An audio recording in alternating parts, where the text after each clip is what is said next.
Iran के बादशाह ने अपने बेटे को पढ़ाने के लिए एक उस्ताद साहब का बंदोबस्त किया। उस्ताद साहब को कहा कि मेरे बच्चे को दीन पढ़ाइए, मैं चाहता हूं कल इसने इनाने हुकूमत को संभालना है तो ये दीन से आगाह हो जाए, इसको कुछ सिखाइए, पढ़ाइए। बहुत नेक बुजुर्ग बड़े दरवेश आलिम पढ़ाने लगे, असबाक मुकम्मल हो गए, दीन के असबाक कुरान मजीद पढ़ाया, अहादीस तय्यबा का दर्स दिया, उसूल फिक़ह से रूशनास कराया। जब बच्चे ने मुकम्मल तालीम हासिल कर ली और आमीन हो गई, दस्तार हो गई, फारिग हो गए, तो फिर एक दिन उस्ताद साहब ने कहा बेटे कल तुमने जरूर आना है, कुछ बात करनी है।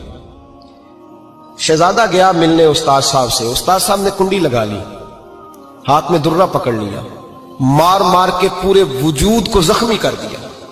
कोई गलती नहीं, कोई बात नहीं, मारा।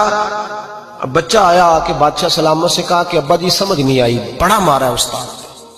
तो सियाने थे ना बादशाह, यहां तो कारी साहब रोज कटहरे में खड़े होते हैं, मौलवी साहब आपने मेरे बच्चे को क्यों मारा है? आप 8000 के मौलवी हैं, मेरा कई करोड़ का बच्चा है, सवेरे बदल लेंगे। खबरदार आपने बच्चे को हाथ लगाया, अपनी हैसियत में रहे माज़अल्लाह। जो कौमें उस्तादों को कटहरों में खड़ा करती हैं वो तरक्की नहीं कर पाती, जो उस्तादों को कटहरों में रोज खड़ा करते हैं। कहा अब्बा जी बड़ा मारा है, तो वालिद बड़े समझदार थे, कहने लगे बेटा उस्ताद बाप होता है, वो ज्यादती नहीं करता, कोई बात होगी, मैं तेरे उस्ताद को कटहरे में नहीं बुलाऊंगा। अम्मा से बात की, अम्मा कहने लगी बेटा मैं तेरे बाप से कैसे बात करूं, डर आता। वक्त गुजर गया, 22 साल बीत गए, 22 साल गुजर गए, बादशाह का इंतकाल हुआ, शहजादा तख्त पे बैठा।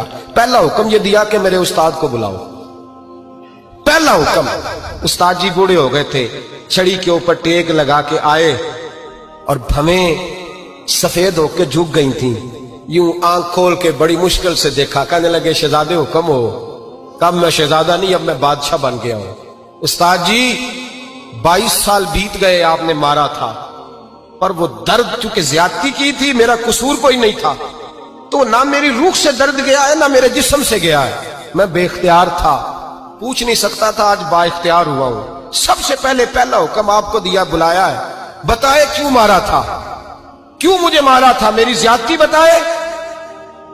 तो उस्ताद, बूढ़े उस्ताद की आंखें आंसुओं से भर गईं। कहने लगे बेटे बस आज के दिन के लिए मारा था, ये जो दिन आ गया ना मेरी जिंदगी में, इसलिए मारा था, ये मैं चाहता था मेरी जिंदगी में वक्त है आज के, बस मेरी मुराद पूरी हो गई। कहा साहब किस लिए, मुझे भी समझाए।